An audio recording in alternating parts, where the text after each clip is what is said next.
અરેટના તડકેશ્વર ગામની હદમાં road cross કરતી મહિલાને કાર ચાલકે ટક્કર મારતા મહિલાનું મોત. અરેટના તડકેશ્વર ગામની હદમાં આવેલા જનરલ કંપની સામે સવારે 8:30 વાગ્યાના રોડ ક્રોસ કરાતા એક મહિલાના ઇકો કારનો ચાલક ટક્કર મારતા કમકમાટી ભર્યું મોત નીપજ્યું હતું.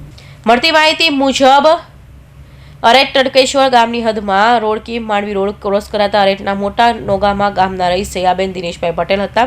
ત્યારે સામેથી આવતી મારુતિ ઇકો ગાડી નંબર GJ 19BA 6162નો ચાલક પૂર ઝડપે તથા ગફલતભરી રીતના હંકારી લાવી જયાબેને ટક્કર મારતા બંને હાથ તથા પગમાં તથા માથાના ભાગે ઈજા પહોંચાડી ઘટના સ્થળે ઉપર કમકમાટી ભર્યું મોત નીપજ્યું હતું.